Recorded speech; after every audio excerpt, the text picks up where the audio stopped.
La Sociedad Dominica de Medios de Comunicación, Sodomco, presenta A Pensar Más con Rosa María Palacios.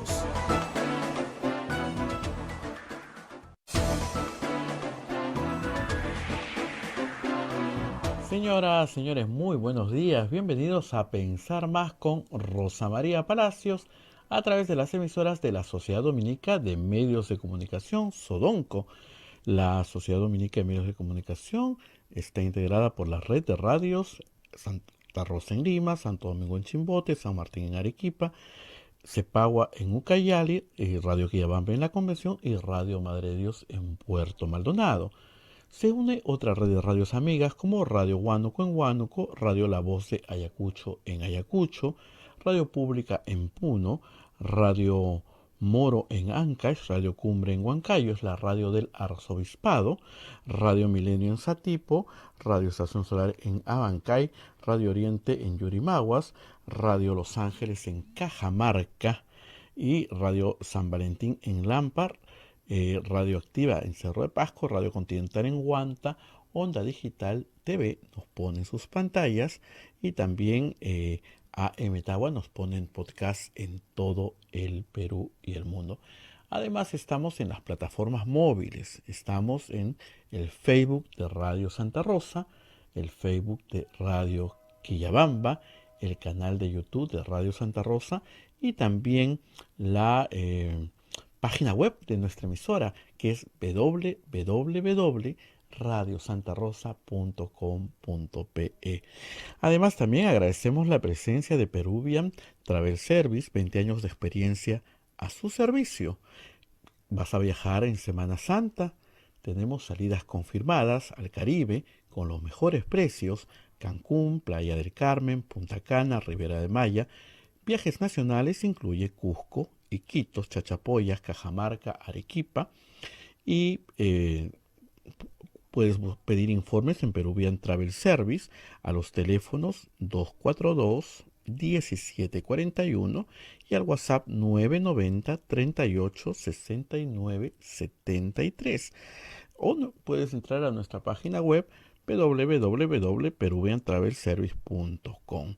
Recuerda que Peruvian Travel Service, 20 años de experiencia a su servicio. Y también les agradecemos a todos por la sintonía. Y ya vamos a estar con Rosa María Palacios en un minuto, porque hoy día tenemos bastante material que compartir con ustedes. Vamos a estar con Jeffrey Tasinski, que nos va a ayudar con Rosa María a evaluar todo el panorama, pero antes vamos a tener también un invitado muy especial que es el viceministro de Justicia que renunció y mandó una carta muy fuerte al señor Aníbal Torres. Rosa María, muy buenos días, qué gusto saludarte en este 9 de febrero del año 2022. Muy buenos días, Abel, y muy buenos días a todos nuestros amigos a nivel nacional. Vamos a empezar muy puntuales esta mañana porque la agenda está muy, pero muy cargada. Y empezamos con la Pontificia Universidad Católica del Perú. Hoy comienzas un camino de descubrimiento, dando el primer paso hacia lo que realmente te apasiona. Si ya terminaste la secundaria, postula hoy por la evaluación del talento PUC. Último día de inscripción, hoy, 9 de febrero, hoy se acaba. Conoce más en admisión.puc.edu.pe/talento. Comienza a ser grande, Pontificia Universidad Católica del Perú. Hotel La Cuesta de Caima, de la Asociación Santa Catalina de Sena. De las Madres del Monasterio de Santa Catalina es la mejor opción para tu estadía en Arequipa. Lo recaudado por el hotel sostiene las instituciones de apoyo social de las madres, que benefician a niños, niñas, mujeres y adultos mayores en estado de vulnerabilidad. Informes en el Facebook e Instagram del Hotel La Cuesta de Caima, Arequipa. Policlínico Ángeles de la Salud. Ofrece calidad en salud a precios al alcance de todos. Servicio de rayos X, mamografía, laboratorio de análisis clínico, ecografía, endoscopía, colonoscopía, tópico, farmacia y servicio de ambulancia. Contamos con un staff de médicos de alta calidad y modernas instalaciones con todas las normas de bioseguridad. Las madres dominicas del convento de Santa Catalina contribuyen con sus oraciones por la salud física y espiritual de nuestros pacientes. Calle Antero Peralta A10, Urbanización San José, Humacoyo, frente a la iglesia del Sagrado Corazón de Jesús en Arequipa. Colegio Sagrado Corazón Sofiano, 74 años al servicio de la educación en Arequipa, formando integralmente a la niñez y juventud desde la pedagogía de luz y verdad. El proceso de admisión para el año 2022 está abierto. Colegio Sagrado Corazón Sofiano, formamos en luz y verdad. El Colegio Privado Bilingüe Reina de los Ángeles, situado en La Molina, Lima, tiene como meta la educación en las virtudes cristianas para construir una sociedad más humana, más fraterna y más feliz. El Colegio Bilingüe La Asunción, perteneciente a la Congregación de las Hermanas Dominicas de la Inmaculada Concepción, ubicado en Trujillo La Libertad, brinda una educación a jóvenes y niños basada en las virtudes y en la espiritualidad dominica. Colegio Santa Anita brinda educación católica desde el diseño curricular Luz y Verdad. Es una gran opción a los papás que buscan para sus hijos una educación de calidad con valores. Cuenta con docentes en el manejo de los entornos virtuales de aprendizaje para el desarrollo de habilidades de los alumnos que los hagan competitivos en la sociedad. Colegio Santo Tomás de Aquino de los Padres Dominicos ofrece excelencia académica y formación cristiana para la vida. Abre el proceso de admisión para el año 2022 para primaria y secundaria. Informes en los teléfonos 987-11-8509 y 426-3390. Colegio Santo Tomás de Aquino, 129 años formando en valores cristianos. ASB, Estudio Contable y Auditoría SAC, es una firma de servicios profesionales con más de 50 años de experiencia brindando servicios de contabilidad, auditoría, tributación laboral, entre otros. Los servicios que ofrece ASB, Estudio Contable y Auditoría, son los siguientes: outsourcing contable, tributario y laboral, servicios de auditoría financiera y tributaria, estudio de precios de transferencia, solicitud de devolución de impuestos y control interno. Muy bien, estos son nuestros auspiciadores y ahora vamos con un programa que va a estar muy cargado de información porque, como saben, anoche juramentó el gabinete Torres. Aníbal Torres es el nuevo presidente del Consejo de Ministros, quien fuera ministro de Justicia desde el 29 de julio del año pasado. Hay solo 6 cambios, nada más, ni de ancha base ni participativo. De los 6 cambios, 2 corresponden a militantes activos de Perú Libre, el ministro de Energía y Minas y el que preocupa muchísimo en esta hora, el ministro de Salud. Otros 2 cambios sí incorporan a 2 personas que por lo menos tienen una trayectoria adecuada para su puesto, como son Modesto Montoya, físico nuclear, y Diana Miloslavich, una persona que a lo largo de su vida ha estado comprometida con la causa de las mujeres. Hubiera sido bueno verlos en otros gabinetes, pero bueno, terminaron en este. El problema es que, reitero, ni es participativo ni es de ancha base. Es un gabinete donde Vladimir Cerrón refuerza su posición de control sobre el presidente de la República, pero aportándole gente que no es la correcta. El 5º cambio es el señor Sea, que viene de la bancada de Perú Libre, un maestro que es ahora ministro de Agricultura. No me pregunten por qué y a qué cuota pertenece. Y finalmente tenemos el cambio del ministro de Justicia, donde se ha reclutado a un juez de primera instancia, que ha ejercido casi toda su vida en Tambopata. Vamos a averiguar por qué es ahora el ministro de Justicia la institución que debe darle asesoría jurídica al presidente de la República. Pero empecemos por lo que es grave y después vamos a ir a lo menos grave. Lo más grave es el ministro de Salud a esta hora. El ministro de Salud lamentablemente se ha dedicado en los últimos años a la charlatanería. Vende, promociona agüita racimada, un producto que es parte de los, de los esquemas de estafa a gente de buena voluntad. Te tomas esta agüita, él dice que tiene que ser con agua San Luis o agua San Carlos, o sea, también promociona otras aguas de mesa, y te curas de todos los males, hasta del mal de amores. Todo, no te enfermas nunca más de nada. Hay que escuchar la explicación que circula en Facebook, hecha por él mismo. Y la pregunta que uno se hace es, no solamente no puede ser ministro de Salud, no puede ser médico. ¿Dónde está el colegio médico que supuestamente nos garantiza la calidad ética de los médicos del Perú? Bueno, es además un cuadro de Perú Libre ha sido candidato de Perú Libre y además tiene una investigación penal ya formalizada por cobrar indebidamente a trabajadores CAS. ¿No tenía el señor Vladimir Cerrón un solo médico de mejor calidad que este? ¿Y por qué mover al señor Hernando Ceballos, que ya tenía, por lo menos en 6 meses, un programa de vacunación armado y en marcha, y que había dado resultado, heredado, pero continuado?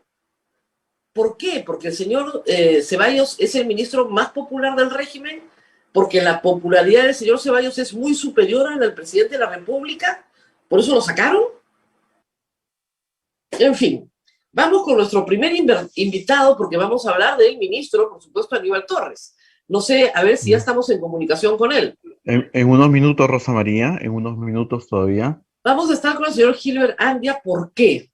Porque, bueno, es evidente que él no sabía que su jefe, el ministro de Justicia, hasta hace pocas horas, iba a jurar anoche como primer ministro.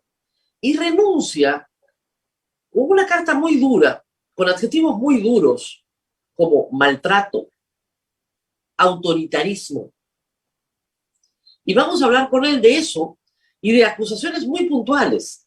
El caso Soria, procurador anticorrupción, sacado arbitrariamente, como hemos visto en este programa, no por la Contraloría, como ha mentido en sucesivas ocasiones el señor ministro de Justicia, sino por el órgano de control interno del Ministerio de Justicia que él preside, o presidía, o sea, dirigía hasta hace pocas horas. El caso de la jefa del INPE, gravísimo también, mintiendo también, diciendo que la jefa del INPE arbitrariamente tiene a Alberto Fujimori en la DIROES. Y yo podría decir, y no está en la carta del señor Andía, de la cantidad de veces que el señor Aníbal Torres ha insultado a la prensa peruana, una y otra vez. Nos ha dicho mermeleros, que recibimos plata del Estado, que estamos molestos porque no nos dan nuestra plata. Este programa no recibe un centavo del Estado peruano. Que lo tenga bien claro el señor ex ministro de Justicia. Pero nos ha insultado sistemáticamente a todos los periodistas. Y no puedes poner una persona que supuestamente va a conciliar si lo único que hace es una línea de defensa de funcionarios públicos que no están actuando de manera correcta.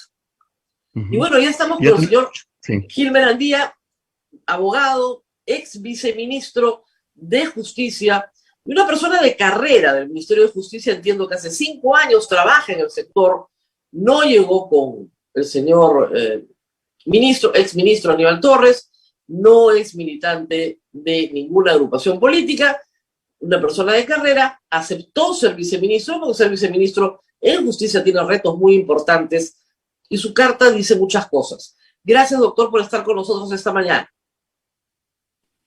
Muy buenos días, Rosa María. Muchísimas gracias por la invitación. Para mí es un gusto poder conversar contigo y poder explicar algunas cosas puntuales y sobre todo y esto sí quisiera dejarlo como primer punto, es que se entienda que mi renuncia nada tiene que ver con cuestiones políticas, ¿no? No, evidentemente no. Son cuestiones muy puntuales, eso está claro, pero usted usa describe, ¿no es cierto?, califica algunas situaciones que preocupan. Maltrato. ¿Por qué maltrato? A ver, hay una cuestión que yo siempre he tratado de proteger en el Ministerio de Justicia. Como tú dices, yo soy de carrera. En realidad he trabajado más de 6 años, 5 ininterrumpidos. Yo he estado incluso en la gestión de Humala, viendo temas técnicos, básicamente. Y siempre he defendido el trabajo técnico, porque hay algo que creemos fundamental, los que hemos venido viendo este tema, es la toma de decisiones, sobre todo en política criminal y sistema de justicia, sobre la base de evidencia técnica. Esa ha sido la premisa. En esa línea yo me he manejado todos estos años, y cuando se ha empezado a trabajar en el Ministerio de Justicia con esta gestión, lo que ha pasado es que cada vez que se ha intentado rebatir alguna idea, algunas buenas, ojo, no se quiere desmerecer, pero el problema existe, se entiende una idea, se intenta dar una solución técnica, y lo que se decía básicamente era, no sirve, no saben, no leen, tengo que enseñarles. Vamos, ahí no voy a entrar, digamos, al detalle de cómo ha sido esta situación, porque en realidad creo que más allá de que sí puede haber habido algún tipo de maltrato en algunas ocasiones, lo importante aquí es ver cómo ha desmerecido el trabajo técnico, cómo ha Vamos a tomar, desconocido. doctora Andia, vamos a tomar un ejemplo que es muy populista, además, que a algún público le puede causar una buena impresión, que está en su carta, y a mí me preocupa muchísimo, que es bajar la edad de imputación penal. Que a toda la gente que ve criminalística en el mundo y en el Perú le preocupa muchísimo, porque el populismo penal normalmente te dice, juzga a los niños y adolescentes como si fueran adultos, dales el mismo tratamiento penitenciario, mételos al lurigancho, mándalos el peor de los penales, porque los chicos de 14 años son sicarios, son malditos, no tienen salvación, que se pudran 25 años en una cárcel. Y usted pone en su carta que Aníbal Torres quiere bajar la edad de imputación penal a los 14 años, y eso es muy grave. Nos pone en una situación de retroceso. Explíquenos bien qué pasó en ese punto. A ver, dentro del grupo de iniciativas que se solicitaban a mi viceministerio está definitivamente, y este fue uno de los primeros puntos que planteó, que era bajar la inimputabilidad de los menores a los 14 años.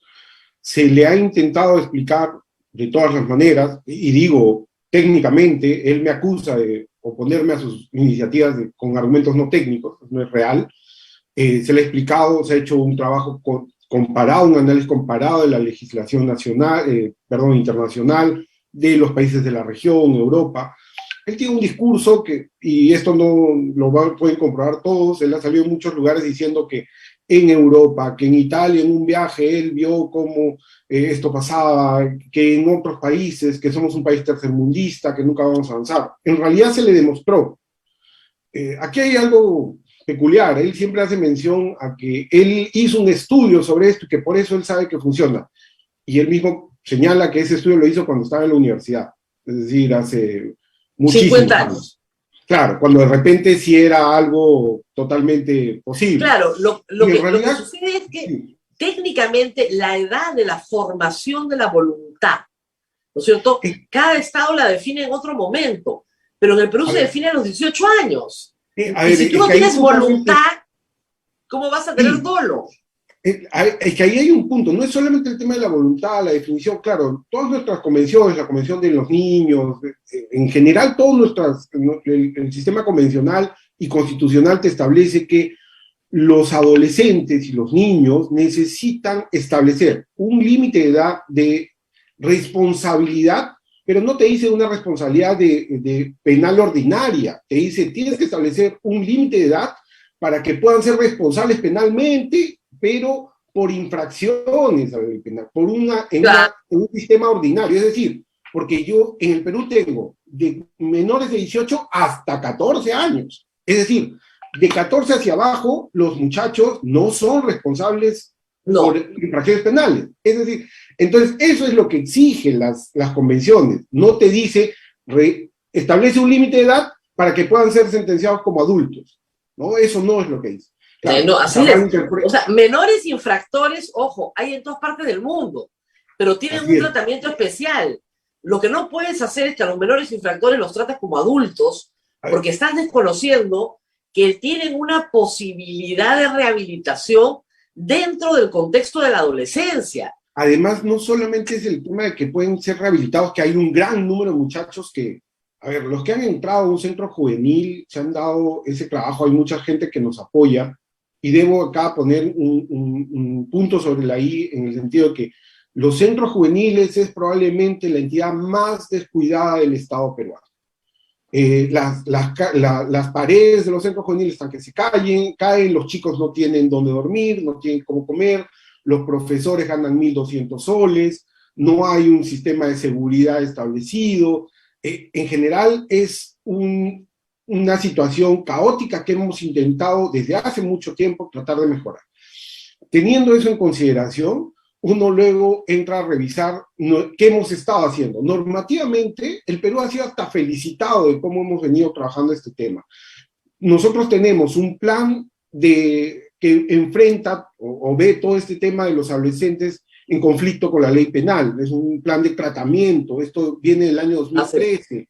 Tenemos un código de responsabilidad de adolescentes. Este código es un código que establece justamente una justicia especializada, con jueces especializados que debe tener un tratamiento especializado. Ahora, no podemos desconocer que hay un grupo de adolescentes y ya adultos, porque es cierto, pueden ser sentenciados a los 17, 16 años y tener penas hasta de 10 años, que es un grupo problemático. Entonces, aquí donde deberíamos entrar a revisar lo que tenemos como sistema. ¿Cómo hacemos un tratamiento diferenciado entre estos chicos de 14, 15 años que estaban en la calle y los encontraron robando y terminan en un centro juvenil, y este que ya lleva de repente una carrera criminal que tendría que tener un tratamiento diferenciado? Pero eso no les interesa, porque como tú dices, lo que quieren es la tribuna, ¿no? Es decir, los buscamos sicarios, los chicos, claro, todos piensan, pero no es así de sencillo. Lo que quieren es el titular estridente, es como expulsar a venezolanos, ¿no? Vende, ustedes ven derechos humanos. ¿Dónde estuvieron? ¿Dónde estuvieron defendiendo los derechos humanos? Armaron un show en el aeropuerto, fue una vergüenza internacional de personas inocentes que no habían cometido ningún delito, ninguno, porque si cometen un delito hay que procesarlos acá. ¿Qué pasó ahí? ¿Qué pasó con el Ministerio de Justicia? No hubo una intervención. A ver, aquí yo debo decir que hay muchas cosas, y esto sí es real, hay muchas cosas que se han hecho saltando la burocracia del Estado. Ahora, no se entienda burocracia como algo malo, la burocracia es parte del sistema para poder hacer las cosas de manera ordenada. El problema es cuando se convierte en una burocracia lenta, paquidérmica, etc. Pero entonces, ¿qué se hace? Se hacen medidas de este tipo sin consultar los sistemas de control constitucional y legal del Estado. Y esto ha venido pasando. Esta decisión se tomó sin que nadie la supiera. Es decir, los equipos técnicos nunca supimos de esta decisión. Le pongo otro ejemplo. Sí. Le pongo otro ejemplo.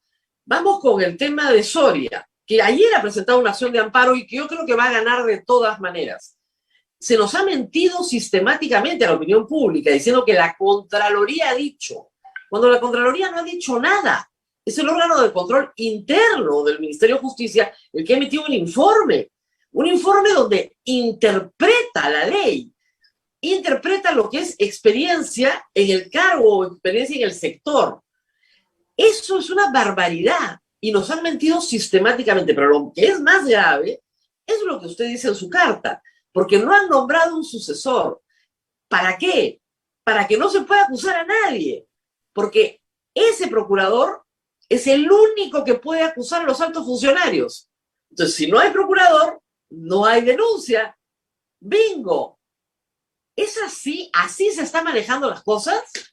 A ver, la Procuraduría General del Estado es un órgano adscrito, depende del Ministerio de Justicia, depende del despacho ministerial, a diferencia del INPE y SUNAR y centros juveniles que dependen de mi despacho. La Procuraduría General depende directamente del despacho ministerial. No existe ni un solo elemento de, digamos, de supervisión de la Procuraduría. Es más, uno puede revisar transparencia, casi no existen reuniones del ministro con el Procurador General. Aún así, la participación en la Procuraduría General durante todo este tiempo se ve representada por una persona que es nombrada por el MINJUS, y el trabajo del Procurador General ha sido un trabajo adecuado, acorde. Mi carta no trata de defender a Daniel Soria como una persona. Lo que mi carta y lo que pongo en mi carta de renuncia es en alerta que una Procuraduría General del Estado es la cabeza de un sistema de defensa jurídica del Estado, que recién ha empezado a nacer. Todavía no se tiene la transferencia de todas las procuradurías, pero ya tiene funciones importantes. Define los procedimientos, los protocolos, los nombramientos de los procuradores, las destituciones de los procuradores, inicia procedimientos sancionadores. Todo esto está en la Procuraduría General del Estado.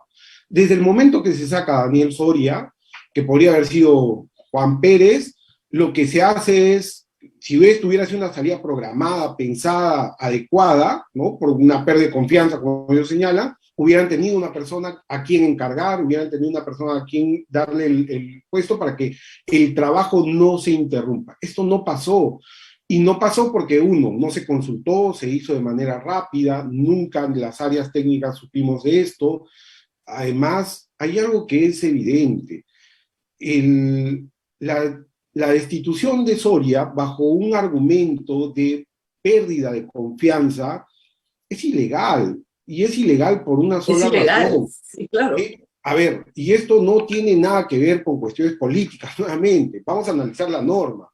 La norma de Procuraduría dice que el procurador solo, y los consejeros, yo alguna vez fui consejero, solo pueden ser restituidos por falta grave. ¿Así es? La norma de la ley orgánica del Poder Ejecutivo dice que el presidente puede remover funcionarios de los consejos directivos. En efecto, el procurador es parte de un consejo directivo. Tienes norma general, norma especial, que dice, y esto es derecho administrativo, ¿no es cierto? Y derecho administrativo y derecho de introducción al derecho es la supletoriedad solo se aplica en tanto no exista una norma específica.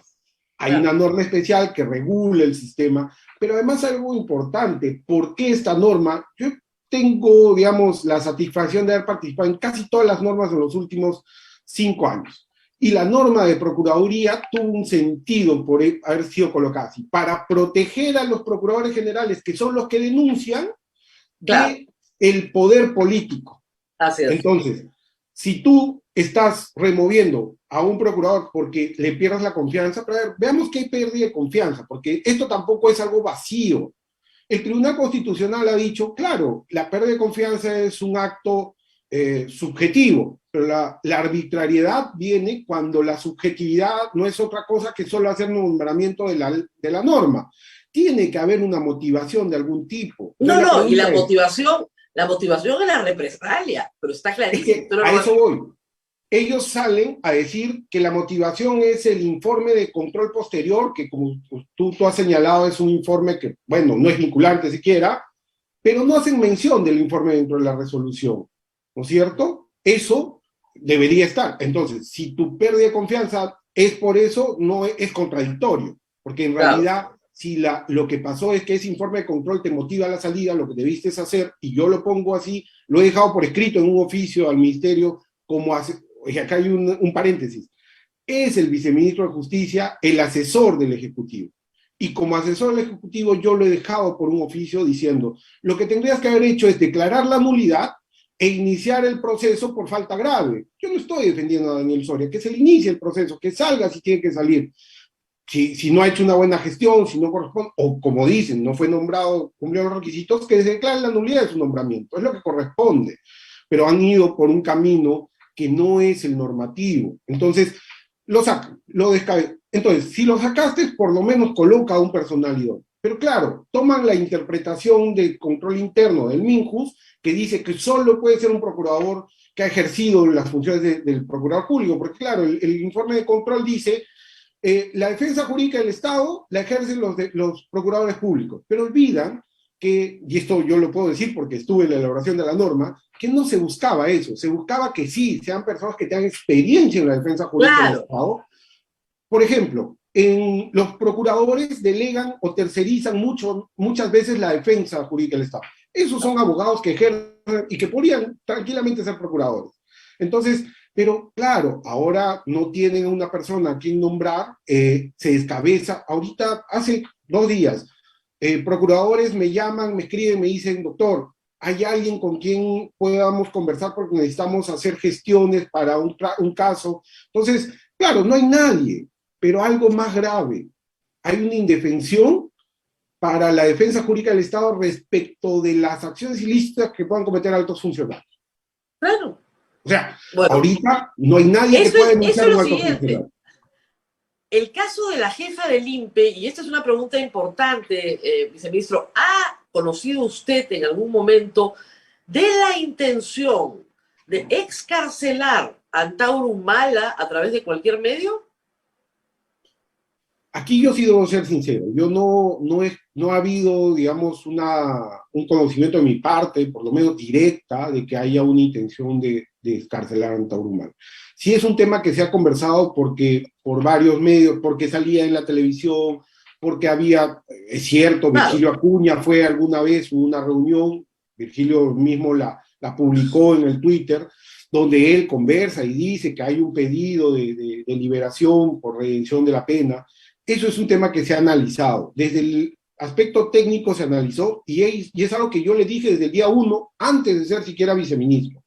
El indulto humanitario, yo presido la Comisión de Gracias Presidenciales, presidía. Bueno, todavía no salió mi resolución cortando ese cargo, pero bueno, en realidad se le dijo desde el día 1 que no procedía por una prohibición legal. Es así, claro, existe una prohibición legal, eso no había, y en efecto el ministro salió en su redención. Ese es un análisis que le corresponde solamente al Instituto Nacional Penitenciario. La salida de la jefa del INPE, que es una abogada muy reputada y muy querida, muy conocida y muy respetada, sin mayor razón que devolver a Fujimori a Diloes, donde ha estado los últimos 12 años, o más, perdón, ya son más de 12, 15. Yo no entiendo por qué sacas a una persona por devolver a un reo a la misma cárcel donde está desde hace 15 años. ¿Cuál es la razón para sacarla? Como tú señalas, la gestión de Susana Silva ha sido una gestión muy correcta. Yo lo he visto desde que ella inicia, controló la pandemia, controló a los internos por sus reclamos, logró tener un trato, o mejor dicho, llegar a consensos con los trabajadores que están también relegados, no tienen buenos sueldos, A ver, hay una ratio de más o menos 400 internos por un seguridad del INPE. Esa es nuestra ratio, y la gente se siente expuesta y demás. Hay temas de corrupción y demás, sí, pero se ha intentado, se ha hecho muchos operativos y demás, y estos operativos se han hecho desde antes de que empiece esta gestión. Pero bueno, la salida de ella no tiene una justificación, no hay una razón, nunca se vio una razón para esto. Como yo señalo en mi carta, el que se diga que es porque no se cumplió con un acuerdo, no se cumplió con una orden. A ver, y señala además en la respuesta que ha dado a mí el ministro que existe un informe técnico de que el interno Fujimori debe trasladarse al Condor. No es cierto, no existe ningún informe, no existe. Lo que sí existía y lo que sí se estaba haciendo en el INPE es hacer un análisis del costo de Barbadillo. Esto es cierto, y ha dicho, es un penal caro. Entonces, el ministro ha mentido en su respuesta. No existe ningún informe técnico para sacar a Fujimori y Barbadillo. Lo que existe son informes técnicos, como te digo, de poder, digamos, analizar la posibilidad de cerrar Barbadillo. No que el interno Fujimori vaya a un penal especializado. Ok. ¿Ha dicho una media verdad? No sé, eso habría que analizarlo. Pero lo que sí puedo decir es que no hay un informe en esos términos, ¿no? Entonces, otro tema que usted plantea en su carta es también una preocupación constante. O sea, se supone que, como usted ha dicho, el Ministerio de Justicia es la asesoría jurídica del Ejecutivo. Y le piden a usted que haga un informe sobre cómo, me imagino, violar la Constitución, porque lo que le piden es desconocer la estabilidad de los contratos que firma el Estado. O sea, eso es algo de locos. ¿Quién le pide esto?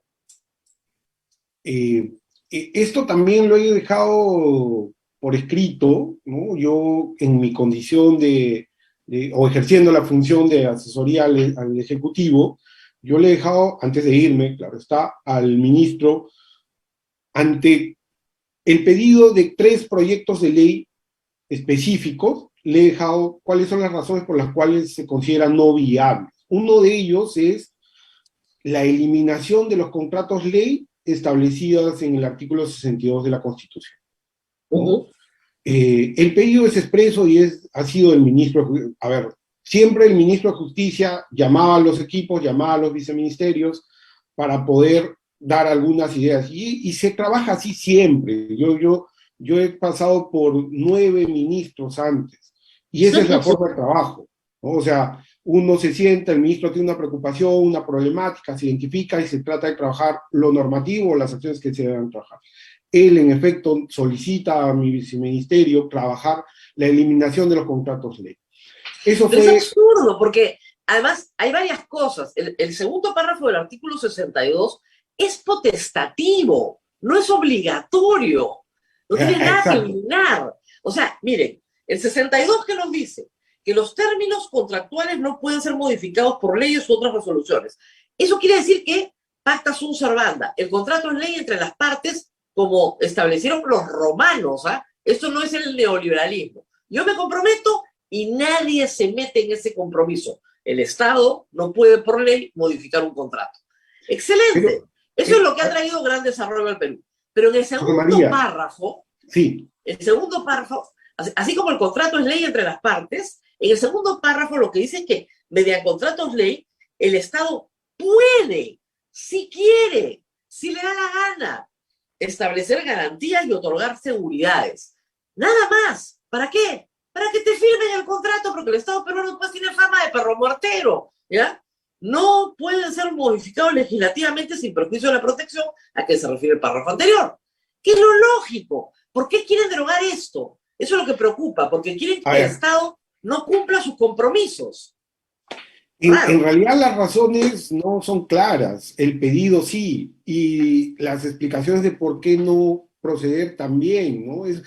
Como tú lo has señalado, esto ni siquiera es necesario. El Tribunal Constitucional ha reconocido que los contratos ley o la inmodificabilidad del contrato no es absoluto, ¿no? O sea, siempre, digamos, en el caso de los contratos, el interés público posibilita el ejercicio de ciertas potestades para la administración. Es decir, el interés público tiene un poder muy importante en la celebración de los contratos. Por lo tanto, ni siquiera es necesario si es que se quisiera hacer algún tipo de modificación del contrato entre las partes, ¿no es cierto? Pero claro, quieren ir por el camino fácil, quieren ir por el camino de eliminemos esto, entiendo, para poder iniciar otro tipo de acciones. Sí, vigentes, firmados por el Estado peruano, quedan muy pocos. Eso es cierto, eso es cierto. Es una figura, no sé de qué se preocupan. Además, digamos, los contratos ley, como tú dices, han traído estabilidad, son parte de atraer la inversión. En todo caso, Rosa María, nada es estático en el Estado ni en la gobernabilidad, pero es necesario analizar, hacer un análisis, y ahí es donde yo señalo nuevamente. El desconocimiento, el no querer atender las razones técnicas, el tema de apurar que las cosas se hagan en 2 días sin importar el trabajo. O sea, a ver, un proyecto de ley en el Congreso se hace en 1 día, 2 días, y justamente son por eso como están. Pero un proyecto de ley en el Ejecutivo no debería durar ese tiempo, tiene que ser trabajado, y no deben ser trabajados por la tribuna, por lo que sale en la televisión, tiene que ser trabajados porque son soluciones a problemas identificados y trabajados de manera meditada, organizada, sistemática, ¿no? ¿Por qué no fue el Ministerio de Justicia capaz de resolver el problema del entierro de Abimael Guzmán? A ver, en realidad sí y aquí yo era todavía ahí en ese momento asesor y luego ya en el camino paso a ser viceministro. Ese sí era un tema que nosotros identificamos y hay así un oficio que era en realidad era el Ministerio Público el que tenía toda la potestad para poder hacerlo. O sea, eso pero el Ministerio Público no quiso sin un marco legal especial. Exacto. Hay un oficio que se envía a la fiscal de la Nación diciendo ustedes tienen la potestad. Ese oficio lo analizo yo y no se quiso. Entonces, digamos, ya estas son cuestiones, y esta es otra cosa que yo he aprendido en el Estado. Lo normativo tiene que a veces compatibilizar con las cuestiones políticas, ¿no? Entonces aquí lo que se buscó es encontrar una solución intermedia que podamos lograr en que todos tengamos un consenso de poder hacer eso, ¿no? Y se logró por el Congreso. Sí, ahora, o sea, en verdad esa fue a nivel Congreso. ¿Le sorprendió ver ayer jurando como presidente del Consejo de Ministros a la persona a la cual usted había dirigido una carta pública? Es como si su carta no valiera nada para el presidente de la República, que lo que usted señala es irrelevante. Yo presento mi carta en los términos que han leído todos, porque creo yo, y esto no es un discurso vacío mío, y lo digo de manera personal porque llevo muchos años trabajando en el Estado y siempre les añado, los servidores públicos venimos a trabajar por la sociedad, por el país y hacer institucionalidad. Lo que a mí me preocupa es que se está rompiendo la institucionalidad del ministerio, tal vez con mayor fuerza en el respaldo técnico-jurídico de las decisiones del Estado. O sea, el Ministerio de Justicia establece si algo es constitucional y legal como primer término y si además respeta los derechos humanos. Entonces, si he roto la institucionalidad de una entidad tan importante, ¿qué podría pasar con mayor poder? Proyectos de ley como la eliminación de los contratos ley, proyectos de ley como la disminución de la edad de los menores, probablemente tengan ahora una mayor importancia, trascendencia, y es más, estén en un primer orden de atención. Mira, Roxana, hay algo, Rosa María, que yo quiero tener, que es como una evidencia de lo que yo he querido señalar. Hay un proyecto de ley que se presenta en el Congreso de parte del Ministerio de Justicia, que es la agravante por discriminación en playas. Cuando me hacen el pedido a mí, yo digo, ya está regulado. Ese artículo ya está regulado. El artículo de discriminación es amplio, permite. Así es. Como supieron, como yo ya hice una posición técnica, ojo, técnica, porque además yo participé en la elaboración de ese artículo con la época de Marisol Pérez Tello, entonces, porque trabajamos muchos decretos legislativos muy importantes, entonces lo que hicieron es darle una cuestión de mi competencia, porque yo como viceministerio tenía la función de armar proyectos relacionados a política criminal, derecho penal, se lo dieron al Viceministerio de Derechos Humanos. O sea, ese proyecto de ley tiene un informe técnico jurídico que sustenta la agravante por el Viceministerio de Derechos Humanos. O sea, esto no es otra cosa que el reflejo de que no les importa no le importan las formas técnicas.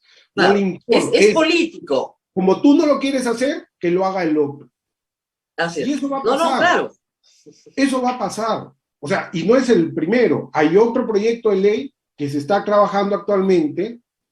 Ojo, es un proyecto importante. El Viceministerio de Justicia trajo a representantes del INPE de Italia a que mostraran cómo el trabajo de internos en la calle, trabajando obras públicas, o digamos, obras al servicio de la sociedad, limpiar, arreglar parques, etc.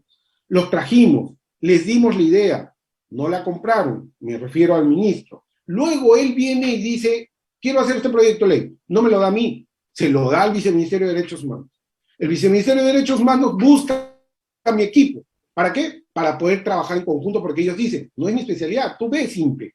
Pero esa es la forma como se estaba trabajando. O sea, y se dice... Para que la gente entienda, hay un grupo que ve derechos humanos y otro que ve política criminal. Exacto. ¿Okay? No es lo mismo, y tienen especialidades. Pero como el ministro, si no le sale por aquí, dice, bueno, entonces tú no, entonces el otro. Eso no es una forma de trabajar, eso es un maltrato permanente. A eso iba. Es este tema del desmerecimiento del trabajo técnico. Cuando uno va con sustento técnico es, te cancelo, te anulo, multiplico lo que me dices por 0 y voy donde el que me dice lo que yo quiero escuchar. Ahora, ese personaje es el primer ministro. Yo sé que no está en su carta, pero yo tendría que añadir algo. Ha sido tremendamente hostil a un derecho fundamental que es el de la libertad de expresión. Nos ha insultado en todas las formas posibles. Nos ha dicho que recibimos plata, que ya como la publicidad del Estado no es para nosotros, entonces por eso lo criticamos, todos somos unos mercachifles.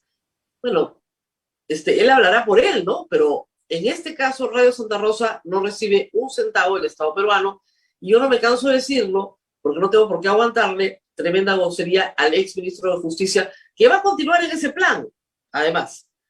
No entiendo por qué lo han hecho primer ministro si es que lo que buscaban era un ambiente de conciliación, porque no es un hombre conciliador. ¿A usted le pareció un hombre conciliador durante estos meses trabajando con él? No. No. No. Muy bien. O sea, y esto no es un calificativo, estoy diciendo lo que he visto, ¿no?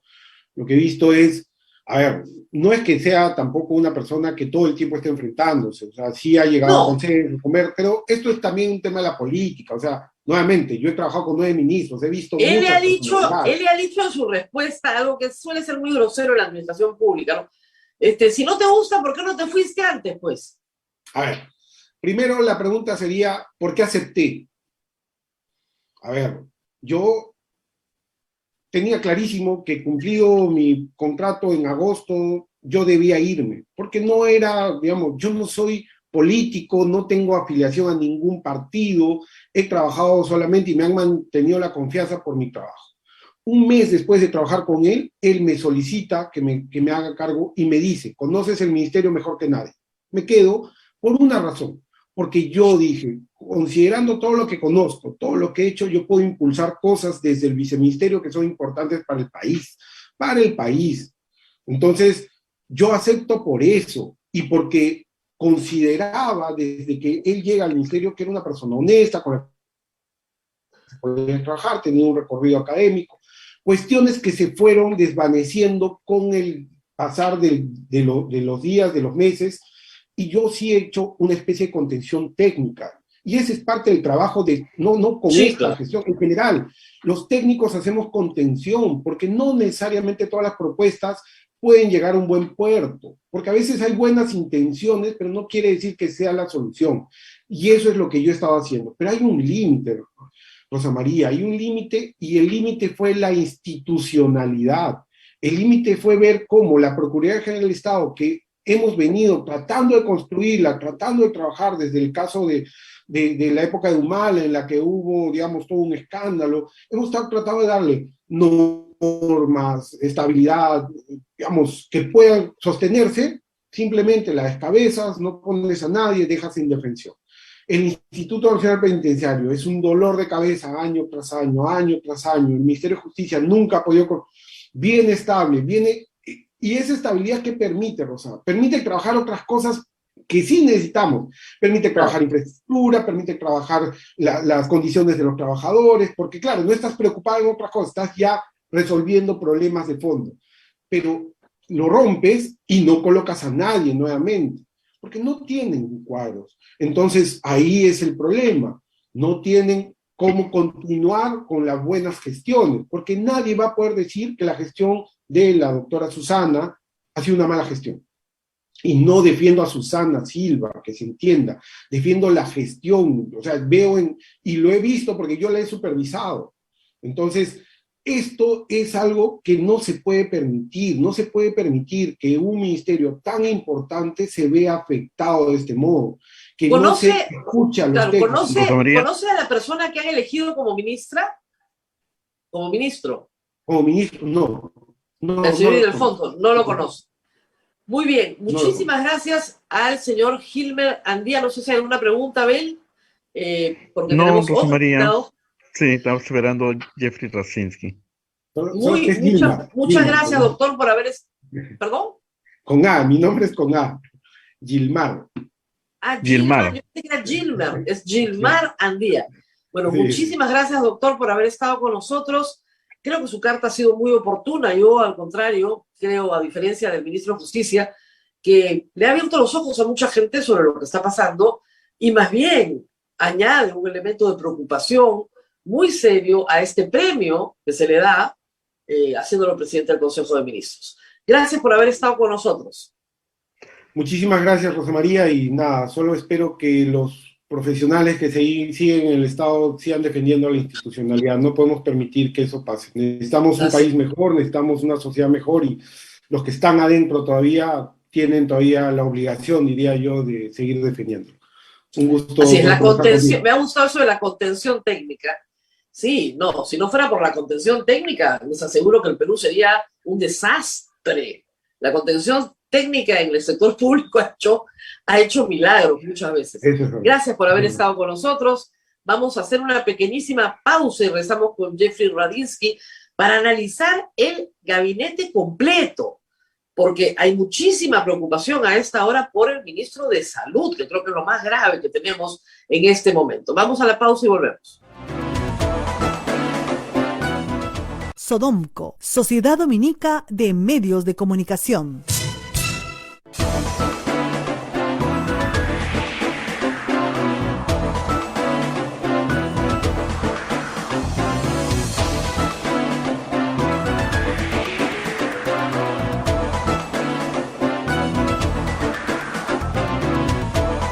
Continuamos con A Pensar Más a través de las emisoras de la Sociedad Dominica de Medios de Comunicación Sodomco. Agradecemos a ASB Estudios Contables y Auditoría. Estudio Contable y Auditoría es una firma de servicios profesionales con más de 50 años de experiencia brindando servicios de contabilidad, auditoría, tributación laboral, entre otros. Contamos con una cartera de clientes de diversos grupos y actividades económicas como compañías industriales, comerciales, servicios, soluciones tecnológicas y exportadoras, entre otros. Rosa María, adelante. Bueno, estamos con Jeffrey Radzinski, espero que me haya salido bien, porque yo le estoy cambiando el nombre a todos, para analizar esta decisión del presidente de la República. ¿Por qué ha escogido a este gabinete? Gracias por estar con nosotros. ¿Nos escucha bien? Te escucho, pero hay un eco de fondo. Escucho repetida la... ¿Qué problema? Porque yo escucho perfecto. A veces tenemos ese problema, pero voy a hacer las preguntas muy cortas para dejar que hable el invitado. Muy bien. ¿Qué mensaje le está dando al país el presidente de la República? Bueno, en primer lugar está dando un mensaje de intención de supervivencia, de búsqueda de que este Congreso de la República, que manifiestamente ha señalado que tiene una intención de sacarlo del cargo, no logre los 87 votos. Creo que ese es el primer mensaje que ha dado. El segundo mensaje que ha dado es una consecuencia en la inconsistencia, en la incongruencia, porque estos 4 gabinetes tienen algunos elementos en común. Estos 4 gabinetes que ya son un elemento inédito en nuestra historia. Nunca tuvimos tantos cambios en tan corto periodo. Y claro, lo que muestra es una lógica, yo diría, de su formación política, asambleísta, sindicalista, donde forma un equipo que tiene disputas al interior. Fíjate cómo una constante desde el primer gabinete es las disputas internas. Podemos recordar a Bellido contra Franque, por ejemplo, ¿no? O apenas entró Maurtua, cómo tenía el propio Ceballos, que se ha ido bastante bien, tenía disputas internas. Entonces, yo creo que una intención del presidente es buscar esta conflictividad al interior de su propio equipo, que suena muy perverso, pero creo que es una constante. Y la tercera intención, diría, es la búsqueda, digamos, de asegurar a los aliados más cercanos. Ha vuelto a Cerrón, ¿no? Es decir, este se parece más al primer gabinete, si comparamos los 4. Y creo que esa búsqueda con la facción cerronista y la facción magisterial, miremos el Ministerio de Agricultura, es, digamos, la intención por tratar de cohesionar esa bancada que no le dio los votos de manera uniforme con Mirta Vázquez. Yo creo que esos son 3 elementos, digamos, en este mal gabinete que le puede asegurar seguir en el cargo. Claro, es un gabinete de sobrevivencia, es decir, él necesita asegurar 44 votos en el Congreso. Y esos 44 votos están asegurados en 3 grupos. El Perú Libre, Juntos por el Perú y el partido o bancada Perú Democrático. Hay una bancada magisterial dentro del Perú Libre, también hay que decirlo, que tiene cierta autonomía. Muy bien, 4 grupos, digamos. Pero el problema, para ponerlo en términos sencillos, es que, por ejemplo, Aníbal Torres no pertenece a ninguno de esos 4 grupos y se lleva muy mal con Vladimir Cerrón. Exacto. Hay una famosa reunión en la cual le pide a Guido Bellido que se vaya y todos saltan hasta el techo y Vladimir Cerrón lo acusa públicamente, lo insulta por Twitter y ayer lo saludaba, pero yo veía en ese saludo la sonrisa hipócrita, ¿no? De quien dice, jaja, ya sabes lo que te espera de parte mía, ¿no? Era una cosa extraña. ¿Qué pasó ahí? ¿Por qué ahora Vladimir Cerrón sí le gusta a Aníbal Torres? Claro, eso va, digamos, en la línea de lo que decíamos de volver al serronismo, pero mantener disputas al interior del propio gabinete. Porque una de las nuevas paradojas en la política peruana es esa. Hay un serronismo, pero pone en la PCM a alguien que ha tenido una disputa abierta con Vladimir Cerrón desde la propia campaña y apenas asumieron. Entonces, esa lógica de no empoderar sobremanera, digamos, a alguien, esa inseguridad del presidente que desconfía de su entorno más cercano, es una constante. Entonces, ¿qué es lo que está pasando? Yo creo que hay una lógica de supervivencia política, Rosa María, y también hay una lógica de supervivencia de cara a las investigaciones judiciales, penales. También, Porque puede ser eso. veamos lo que ocurre en el Ministerio de Justicia, veamos que vienen de Junín algunos, veamos el perfil de Torres en relación a denuncias al presidente. Entonces, creo que es una variable que se incorpora en la lógica Cerrón. Estoy ensayando una idea, ¿no? Pero lo que es interesante en esta historia es que en este gabinete Cerrón pone dos cuadros propios, no congresistas, sino cuadros de militantes. Uno es el ministro de Energía y Minas, quien es marxista, comunista, leninista y jura por la sostenibilidad ambiental, pero no va a traer un centavo en inversión minera, hidrocarburos o energética, porque es un hombre que se opone a la inversión privada en el sector. Y ese es el que escoge. El Ministerio de Energía y Minas, hay que decirlo, ha tenido 4 ministros. La anterior también era un cuadro de Perú Libre, sin ninguna preparación. Este tampoco. Terrible. Pero además hay que decir, lo que es grave es el ministro de Salud. Y detengámonos un momento en el ministro de Salud. Sale Ceballos, un hombre que tenía más popularidad que el presidente. En mi experiencia de cubrir gobiernos, cuando eso pasa, no importa quién sea el presidente, el ministro sale volando. De verdad, con Fujimori, con Toledo, con García, con el que usted quiera. Cuando el ministro era más popular que el presidente, ¡pum!, para afuera. Puede ser que la vanidad lo haya ganado, pero el problema es que ha nombrado a un señor que vende agüita hexagonal. Es un mercachifle que debería estar sancionado por el colegio médico. Y hay una pandemia. ¿Cuánto puede durar este señor en el cargo? Menos de 24 horas. ¿Cómo se le ocurre hacer algo así? Terrible, Rosa María. Además, venimos del caso de Valer con estos escándalos y llegamos al caso de este ministro de Salud que ya ni siquiera las denuncias salen al día siguiente o en 2 días.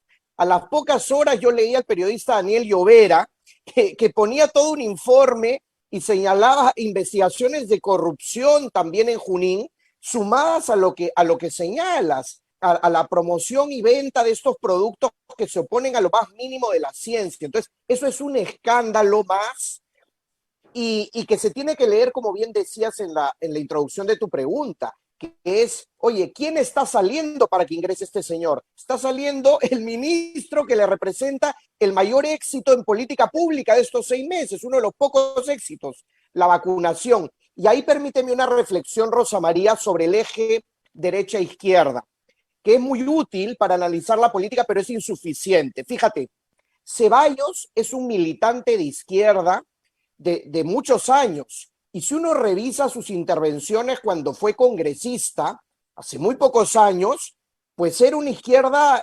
doctrinaria y bastante férrea. Entonces, lo que quiero decir es que el gran problema no es la definición de cuántos ministros de izquierda o de derecha haya, es un mínimo, digamos, de capacidad y de idoneidad para el cargo, ¿no? Para cumplir estas políticas públicas. Aquí hay personajes que no están en capacidad ni de ser directores o mandos medios en los ministerios. Y de claro, pronto sin embargo, hay 4, hay que ser honrados también, hay 4 en este gabinete que yo sí creo que están donde deben estar. O sea, el ministro de Relaciones Exteriores ha sido miembro del Tribunal Constitucional, sí es un abogado que tiene cierta simpatía por la izquierda, pero no tiene ninguna militancia, es un abogado serio. La señora Miloslavich, nadie le va a discutir su activismo en la defensa de las mujeres. Tiene una trayectoria. El señor Graham, de acuerdo a todas las informaciones recibidas, es un economista ortodoxo. ortodoxo, o sea, muy rígido. Y finalmente Modesto Montoya, digamos, es un físico nuclear.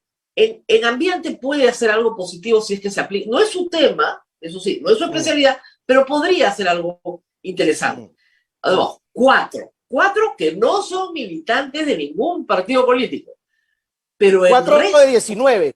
4 de 19. claro, 4 de 19.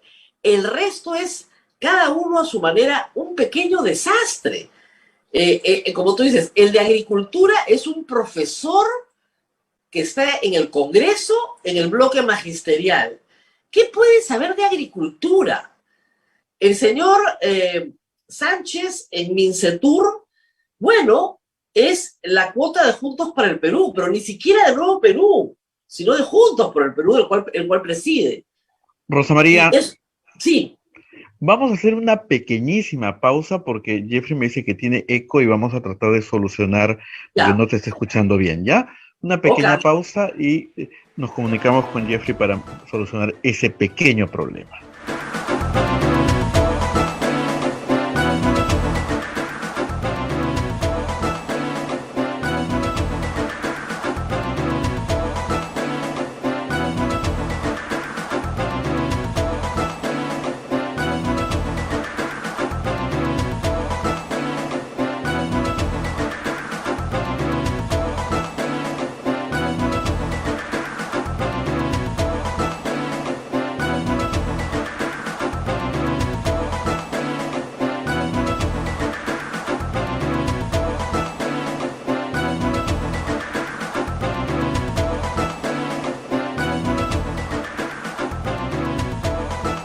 Vamos al aire, Rosa María, nosotros, Jeffrey, para que salga el audio por teléfono. Perfecto. ¿Hay algún problema de retorno y rebote quizá?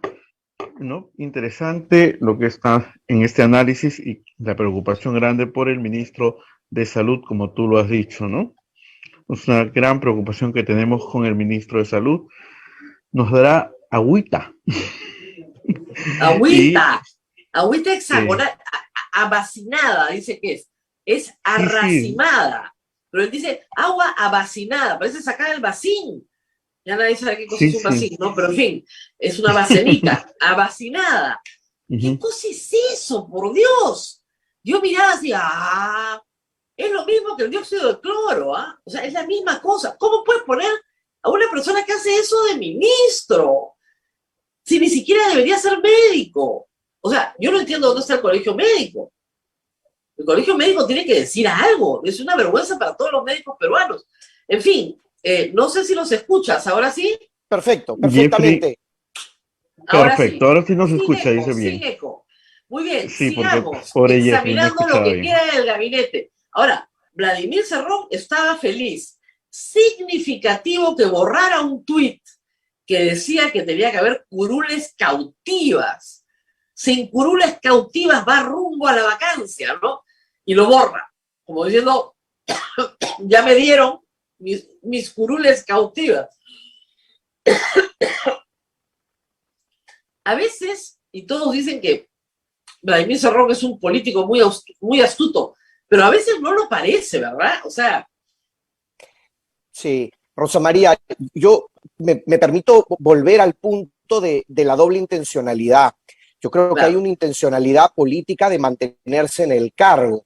El presidente vive en una crisis constante y necesita que en el Congreso no, digamos, agrupen los 87 votos. Y por otro lado, tanto el presidente, que tienen varias investigaciones que se inician, no es casual que haya salido el procurador, y no es casual que el actual PCM, que era ministro de Justicia, haya promovido la salida de ese procurador, y Vladimir Cerrón, recordemos, más allá de la condena que tuvo, tiene otras investigaciones en marcha, tiene pedidos del Ministerio Público para prisión efectiva. Entonces, lo que quiero decir es que yo creo que hay una arista judicial en todo esto, hay una arista de estrategia de defensa que ya trasciende, digamos, al tablero político. Yo sí incorporo eso en el escenario, ¿no?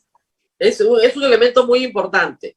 Ahora, el Congreso le va a dar la confianza, o sea, le ha dado la confianza a 2 gabinetes integrados por Aníbal Torres, nunca ha sido interpelado, mucho menos censurado.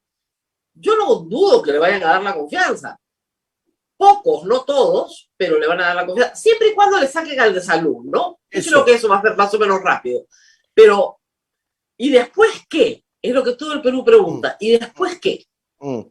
A ver, el Congreso ha mostrado también algunas constantes en estos meses, y tú lo has comentado en más de una columna, ¿no? Un caso emblemático es el del ministro de Transportes, porque en la interpelación fueron bastante suaves con un ministro que estaba lleno de escándalos y de denuncias. Incluso varios faltaron, qué casualidad, el día de la interpelación, y no lograron pues juntar ni 15 firmas ni 20 firmas para la censura. Entonces, y ahí está en los 4 gabinetes el ministro de Transporte. Al único ministro que censuraron fue el ministro de Educación, uno solo. Entonces, a este Congreso se le pueden criticar un montón de cosas, pero siempre dio la confianza a los gabinetes. Yo creería que igual que el gabinete Bellido, que recordemos, Béjar salió a los 19 días, salió muy rápido, también por un tema escandaloso. Recordemos que él dijo que el inicio de la época del terrorismo se dio pues por las Fuerzas Armadas, ¿no? Entonces, yo creería que el ministro de Salud va a salir pronto, probablemente antes que se presente el gabinete, y coincido contigo, lo más probable es que obtenga la confianza. Yo creería que ahora, a diferencia de esa etapa, sí van a haber mucho más interpelaciones y censuras. Yo sí creo que van a haber más. ¿En qué sectores? Pues suena terrible decirlo, pero en los que no hayan tantos intereses en juego en el Parlamento. Claro. Pero transportes y vivienda están desde el primer día. Y son los 2 ministerios que tratan con gobernadores regionales y con alcaldes. Vivienda ve saneamiento también. Y son los que manejan los más grandes presupuestos de obra pública en el Perú. Y esos 2, nadie los mira, nadie los toca. Sólidos, de la confianza absoluta, directa y personal del presidente de la República, porque Juan Silva es un profesor. O sea, ni siquiera es un ingeniero, ¿ya? No. Y que manejaba una combi, ¿ya? Exacto. Entonces, exacto, si Rosa eso María. No es extraño, ¿qué cosa es extraño? Y es el ministerio que tiene mayor presupuesto. Y lo que tú anotas es muy relevante, porque este año en particular hay elecciones municipales y regionales. Y si ya vemos la agenda de mayor cercanía con Perú Libre, pues ¿qué está buscando Perú Libre? ¿Cuál es la agenda, digamos, priorizada de las organizaciones políticas ahora? Ver quiénes van a ser sus candidatos a alcaldes y gobernadores, porque en 8 meses tenemos elecciones. Entonces, cobra mucho más sentido lo que acabas de decir. Es particularmente, digamos, interesante para los políticos ese juego de asignaciones de presupuesto, más allá de las obras y la terrible corrupción que hay. Y en interior y en defensa, pero sobre todo en interior, es controlar a la policía para que no persiga a los políticos. O sea, desmantelar la DIVIA, ¿qué es eso? No se encuentran todavía a los 5 prófugos de la justicia que tienen orden de prisión preventiva por los dinámicos del centro. Y no los van a encontrar nunca con esta policía, porque no hay ningún interés en buscarlos y la están manipulando para que simplemente estos casos no sean atendidos con la diligencia que se debe. Entonces, 1 es sobrevivencia, 2, defensa legal y desactivación de la policía, 3, obra pública para las elecciones, pues. Esto le va a permitir a Pedro Castillo remontar este momento, en esta crisis perpetua, digamos, hay momentos que se agravan. El momento de Valera ha sido gravísimo. Ya lo remontó. ¿Tú crees que con esto ya tiene 6 meses de aire? 6 meses creo que es un periodo bastante largo para nuestra crisis perpetua. Me ha gustado esa frase. Pero sí creo que, digamos, al igual que en el caso Valer, Rosa María, que antes del escándalo de violencia, pues, a la que fuera su esposa y a su hija, algo pues condenable que ya no admitía pues ninguna discusión. Yo siento que había también una negociación previa y que Valer iba a tener los votos. Es decir, si uno escuchaba a los representantes de Acción Popular, de APP, incluso de Podemos, el primer día con Valer, pues eran bastante cautos, ¿ah? Eran incluso menos críticos que hoy. Después sí se dieron cuenta, porque Exacto. además es un tema sensible. Ahora, el tema de mujer es un tema sensible en la opinión pública, porque las Sí, mujeres nos organizamos y protestamos, pero sí. no es un tema sensible en Palacio de Gobierno, ¿eh? Le da lo No, mismo. mira, muestra de ello dos elementos objetivos. El primero, solo hay 3 mujeres en el gabinete, 3 de 19. El presidente se comprometió con el primer gabinete de ir sumando más mujeres y lo que ha hecho es restar más mujeres. Y lo segundo es que cuando él habla de inclusión y de ancha base, ¿cuál será la lógica de esa inclusión y ancha base? Porque si no hay una lógica también de incorporar a más mujeres, pues ¿qué ancha base estamos hablando? Aquí hay un elemento cohesionador, Rosa María, que lo hemos comentado antes, que es el conservadurismo. El conservadurismo es una piedra que cohesiona en el gobierno y ahí hay otra paradoja, porque fíjate en el Ministerio de la Mujer, cómo se pasó del ultraconservadurismo la semana pasada a una feminista de Flora Claro. Tristán. Entonces, hay un péndulo, o sea, la constante es la inconsistencia, la incongruencia, porque cuando no se tiene una visión y no se tiene un plan, se puede saltar a las antípodas y no hay problema si es que el pacto más o menos se mantiene.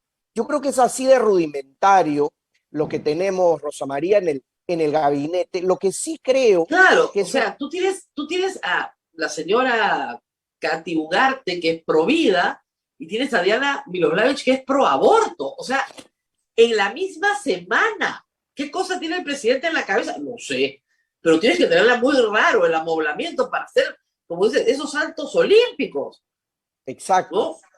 Exacto, porque si tu intención es cohesionar unos votos que impidan la vacancia y tu intención es formar un gabinete en el que hayan ciertas disputas internas para que no te acusen, digamos, de un sesgo específico, porque como tú has señalado, claro, le podrían decir, oye, hay una tendencia mayor hacia la izquierda por el charronismo, pero otros podrían salir, oye, pero mira el Ministerio de Economía. Evidentemente, el ministro Graham está a la derecha de Franke, y yo creo que eso es Claro, bastante claro. Entonces, hay esa lógica, ¿no? Para tratar de buscarle alguna lógica. alguna Entonces, lógica. Y el cuoteo, ¿no? Porque claro, tú pones a Graham, ortodoxo, pero en Energía y Minas pones a un señor que es militante de un partido comunista, marxista-leninista. Y la minería es la principal fuente de recursos del fisco. O sea, así Graham lo es, que quiere es más minería para recaudar más. Y el otro no, el otro probablemente cree en la estatización de toda la minería y de todo el petróleo. Entonces, ¿de qué estamos hablando? totalmente, Rosa María. Y yo señalaba, me hacían una pregunta difícil, ¿no? ¿Cuáles son los sectores, digamos, con peores nombramientos o más peligrosos? Creo que son varios, pero Energía y Minas es uno de ellos. Y yo algo conozco del sector, trabajé en el Ministerio de Energía y Minas entre 2009 y 2011 y todavía tengo contacto con algunos servidores públicos del sector y me comentaban, me decían, oye, Jeffrey, nunca en tantos años hemos tenido un nivel tan bajo con algunos asesores ministeriales que le tenemos que explicar lo más elemental, con directores que van a negociar cuestiones y piden una ayuda a memoria del ABC del asunto. Entonces, es muy preocupante porque, como bien anotas, Rosa María, la principal fuente de divisas en el Perú es la exportación de minerales, es el sector energía y minas. Y más allá de eso, también es el principal sector que genera conflictividad social. Entonces, Además, se requiere un manejo muy técnico para promover las inversiones, que es uno de los objetivos del sector, y se requiere un manejo de mucha coordinación con PCM para lidiar con los conflictos sociales. Entonces, es muy grave lo que está ocurriendo en el sector minero energético. esos dos, Salud y Energía y Minas, que son de los peores, los dos son de Vladimir Cerrón. Exacto, Los dos. O exacto. sea, es lo que él aporta, es lo que le hizo sacar su tweet. ¿No es cierto? Así es. ¿A dónde vamos? Pues claro, él no iba a apoyar un gabinete como el de Valer porque, no porque tenga un problema a favor de las mujeres, ¿no? sino porque Bermejo era el promotor de ese gabinete. Y Bermejo ahora es su enemigo, entonces lo califica de óbito fetal, ¿no? Ya está. Y tal vez, Torres sea, bueno, ni para Bermejo ni para Cerrón. Ya está. Y saco a todos los de Nuevo Perú, a los de Verónica Mendoza, que son unos malditos caviares. Que es algo bien divertido, porque todos los fraudistas en redes sociales que apoyan pues a Keiko Fujimori y la tesis del fraude, gritan con los caviares, contra, digamos, los supuestos caviares, de la mano con Vladimir Cerrón y sus huestes. Es terrible. Verónica Mendoza ha logrado que no la quiera nadie, ni a la derecha ni a la izquierda, ¿no? Y parecería que el presidente o los que lo ayudan a conformar estos gabinetes, algo que busca es que nadie celebre mucho ninguno de los gabinetes, ¿no? Esta lógica de si tengo adversarios por varios lados, pues mi antagonismo no es tan fuerte, ¿no? Porque se neutralizan. Claro, exactamente. ¿Qué es esa lógica permanentemente presente en los sindicatos, donde hay facciones, donde se negocia, donde la búsqueda de la directiva? Entonces, esa es una constante. El gran problema es que aquí no se está jugando pues con una asamblea para discutir un pliego, se está jugando con el destino de un país. Yo ayer miraba lo mismo que tú, decía, cree que está formando la mesa directiva del sindicato. No es la mesa directiva del sindicato, son gestores de servicios públicos. Y no puedes poner un ignorante, ¿no? O un charlatán en la gestión de servicios públicos. Es gravísimo. Pero bueno, así estamos. Ahora, el Congreso creo que no va a hacer nada. Tenía la oportunidad de reformar la Constitución de aquí al 28 de febrero. Está más interesado en la SUNEDU, en el tema de las combis. O sea, hay otros negocios en el Congreso y son los negocios que unen, hay que decirlo también, a Perú Libre con el fujimorismo y Renovación. Correcto. Fuerza Popular, Renovación y Vladimir Cerrón son un solo corazón en materia de asalto a la educación universitaria. Son exactamente lo mismo. Da lo mismo. Son fuerzas conservadoras que no quieren que se metan con los negocios de sus, qué sé yo, ahijados, financistas, no lo sé. Así Pero además, es. la cantidad de mentiras, la campaña organizada por López Aliaga, por Keiko Fujimori y por Vladimir Cerrón contra la SUNEDU es impresionante en el nivel de mentiras que Sagasti era dueño de la SUNEDU, Keiko Fujimori diciendo, no, solamente son 2 miembros de un consejo directivo, nada más. Los caviares, ahí está de nuevo Vladimir Cerrón, se apropiaron de la SUNEDU. Es el mismo discurso por gente que se presenta ante el pueblo como enemigos políticos. Eso es muy extraño en el Perú, la verdad.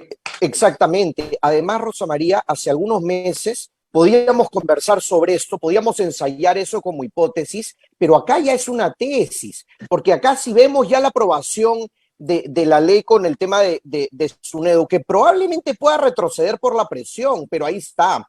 Si vemos lo que ocurre con el ministro de Transportes inamovible y las normas con estos negocios informales del transporte, ahí están los votos. Entonces ya hay evidencia, ya no es un ensayo de una creencia política, no, se ha plasmado y se plasma impunemente en términos políticos, es decir, no hay mayor sanción. ¿Por qué, Rosa María? Por eso es que probablemente Pedro Castillo se quede muchos más años en el poder, porque es conveniente a las bancadas que están en el Congreso. Es funcional. Los incentivos se alinean para esa agenda conservadora en algunos casos y ultramercantilista en otros. Entonces, es funcional, pero hay un límite que yo creo que se marca también por algunos lados. Si me permites ensayar algunas ideas.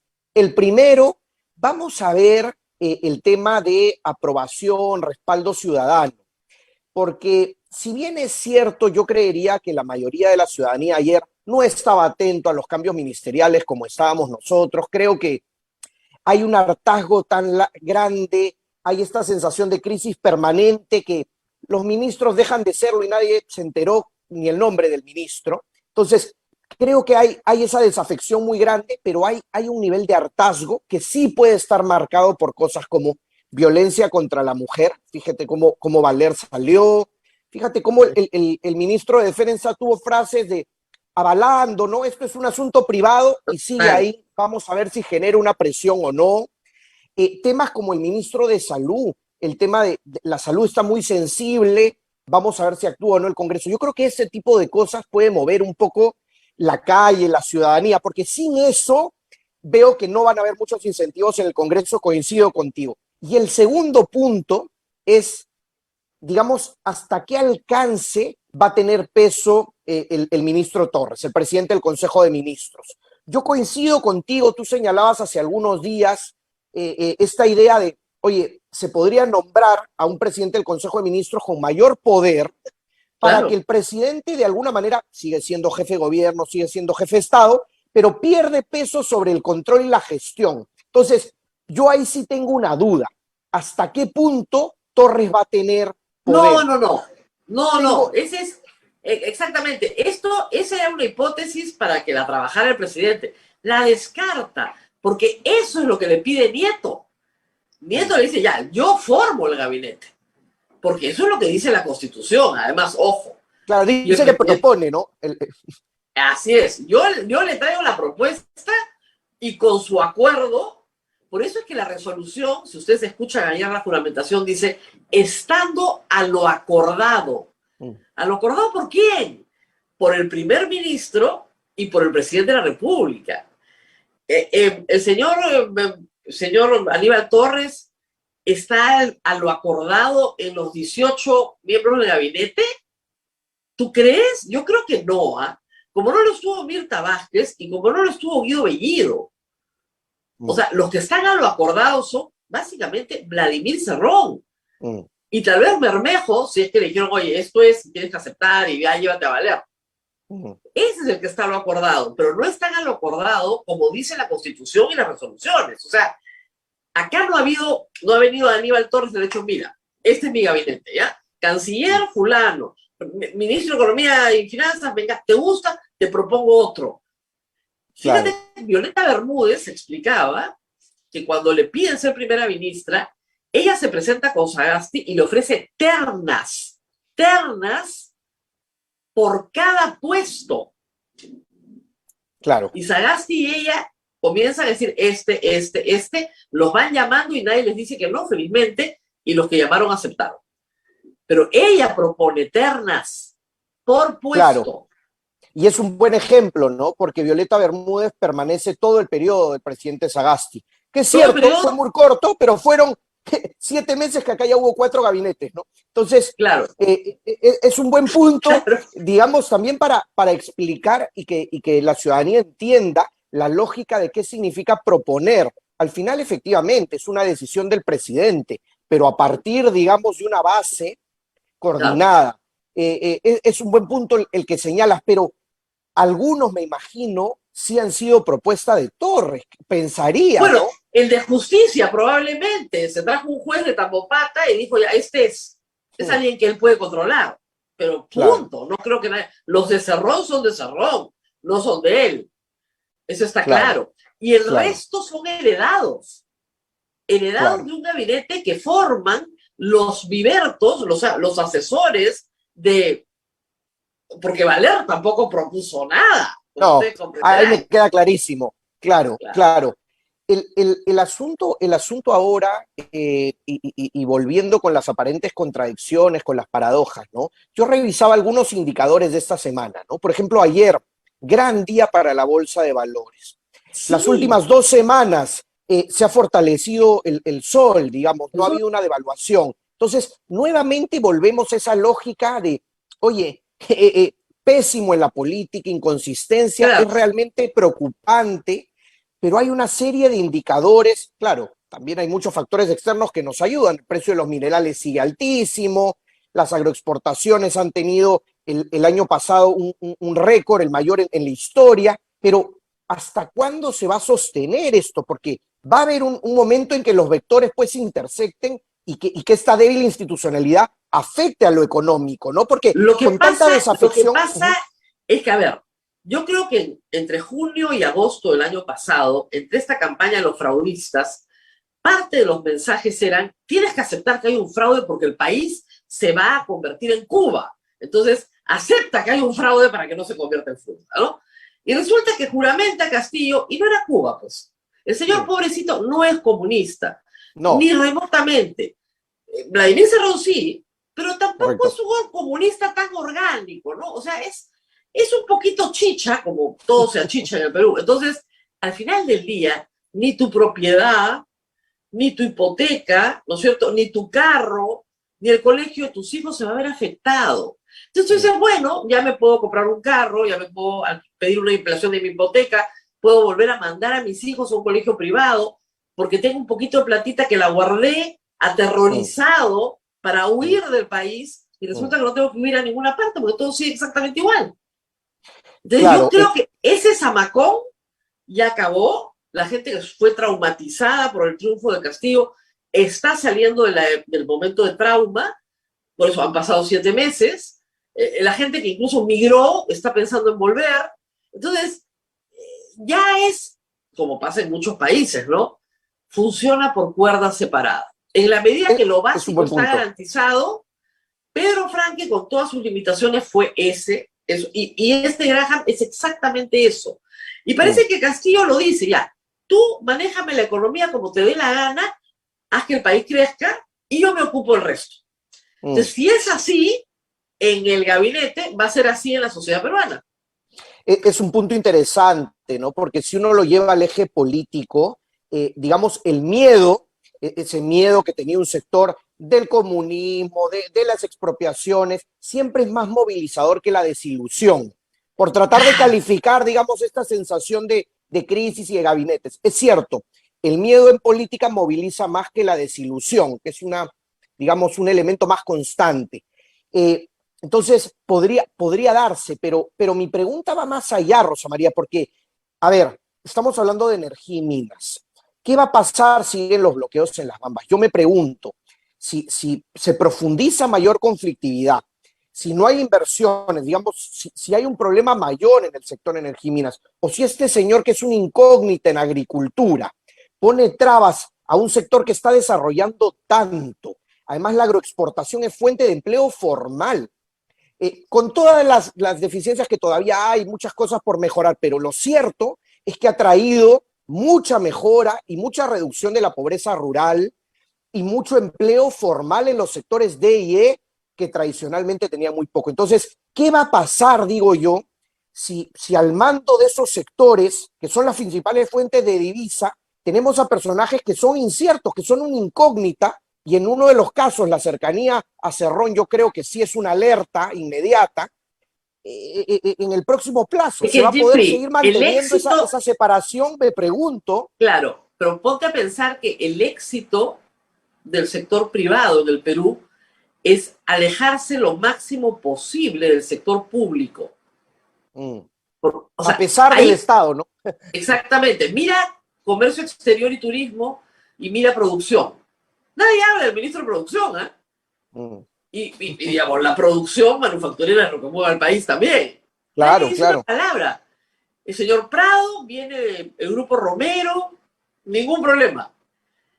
¿Por qué? Porque la cantidad de permisos, licencias, concesiones que tú tienes que sacar de esos sectores es muy poco y tú puedes seguir operando sin ningún problema. Más relación tienes con tu municipalidad que con el ministerio. Entonces, en ese sentido, y para la micro y pequeña empresa eso es una gran verdad, no tienen relación con un ministerio, tienen relación con una municipalidad. Entonces, mientras tú estés lejos de esa ventanilla, vas a seguir produciendo porque lo que responde a ti es tu consumo, tus ventas, que vivas en un entorno en el cual la gente consume y al mismo tiempo tú le produces y al mismo tiempo pagas por otras. Entras en el círculo virtuoso, ¿no es cierto?, del crecimiento. El problema, creo yo, el problema más grave está en la inversión y en los sectores donde la inversión sí pasa por la ventanilla, que es energía y minas. Claro. Porque pasas por la ventanilla. Tienes que, grandes proyectos de inversión. Y dos, obra pública, transportes, comunicaciones, viviendas, saneamiento. Porque esos motores, que son grandes motores de desarrollo, pasan por la ventanilla del Estado. Y ese es el problema más grave. Lo que no pasa por cerca de la ventanilla del ministerio va a funcionar muy bien. Lo que pasa cerca, o sea, tú para sembrar un campo no tienes que pasar por el Ministerio de Agricultura. Pero tú para operar una mina sí tienes que pasar por el Ministerio de Energía y Minas. Esa es la gran diferencia. Claro, entiendo el punto. O tienes que pasar más veces. Lo que yo te digo es que va a ser sectorial el daño. Claro. Pero hay sectores, digamos, donde el daño repercute mucho más en todo caso, ¿no? Ah, claro. Y yo decía, por ejemplo, en Energiminas, el tema de inversión, sin duda, ahí están los números, nuestro principal producto de exportación es el cobre, la suerte es que está altísimo, pero también es la principal fuente de conflictividad social, que es un elemento movilizador. Y además está y en las zonas mineras arrasó Castillo. Permíteme remontarme a las elecciones. A diferencia de las zonas agroindustriales, donde estaba más, o las zonas agrícolas en general, es cierto que toda la sierra ganó Castillo, de Cajamarca a Sapuno, pero en los valles costeros, dividido. De hecho, en Ica ganó Keiko Fujimori, dividido en la libertad. Pero lo cierto es que en esas zonas mineras hay mucha expectativa respecto del gobierno, hay mucha expectativa de cambio de paradigma, no solo con la ejecución del canon, sino con demandas que tienen un correlato también con la gestión ministerial, es a lo que me refiero. Claro, pero hoy por hoy ya el tema casi no es ambiental. En el corredor minero de Las Bambas el tema no es ambiental, es un tema de redistribución de la riqueza, nada más. Y en eso sí tienes que tener liderazgo. Totalmente. Pero el Estado peruano, hasta ahora, y eso incluye esta administración, no ha sido capaz de hacer una fórmula de redistribución del ingreso que sea socialmente aceptada. Ese es el problema. El canon no es hoy una fórmula socialmente aceptada. O sea, es una fórmula, pero podrían haber otras. Y ese es el problema central. Pero no creo que este ministro y este gobierno sea capaz de crear, ¿no es cierto?, una fórmula socialmente aceptada. Muy difícil. Eso sería pensar en, o sea, tienes que tener un liderazgo gigantesco, ¿no? Además, no es un asunto ni siquiera de discusión. En el Parlamento tampoco hay propuestas. Se hablaba en campaña, pero en el Parlamento no hay ninguna propuesta de reforma en nada. Recordemos, yo hacía un ejercicio la otra vez viendo los partidos y las principales reformas que planteaban. Salud, no hay ninguna discusión. Pensiones, no hay ninguna discusión. Seguridad ciudadana, tampoco. Distribución del canon, que en buena cuenta es la fuente de recursos para los gobiernos subnacionales más importante, ninguna discusión. Entonces, ni en el Parlamento tampoco. Entonces, yo tampoco me haría mucha expectativa ahí. Es preocupante, Rosa María, pero yo coincido contigo. Hasta ahora, en el Congreso, creo que hay más posibilidad de tener la confianza a no tenerla. Vamos a ver qué escándalos salen en los próximos días, pero... Nos tenemos que ir porque hemos volado la hora, pero vamos, ya vienen los escándalos, porque acá cada gabinete viene con su escándalo bajo el brazo. Ya vienen los escándalos. Por favor, no tomen agüita hexagonal, eso no sirve para nada, ¿ya? No propalemos fake news. Y bueno, esto ha sido todo por hoy. Gracias a Jeffrey por haber estado con nosotros. Gusto, a ver, Rosa María. se me ha pasado la hora. Siempre me pasa que miro gracias, el reloj. Jeffrey. Gracias. Son 9:10 y digo, ay, todavía me quedan 5 minutos y me mando 20 minutos más. Mil disculpas a todos nuestros asociados. Nos vemos mañana nuevamente. Chao, chao. Nos vemos hasta mañana. Chao, chao.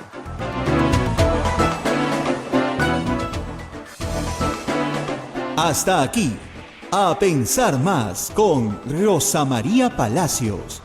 Este programa fue producido por la Sociedad Dominica de Medios de Comunicación, Sodomco.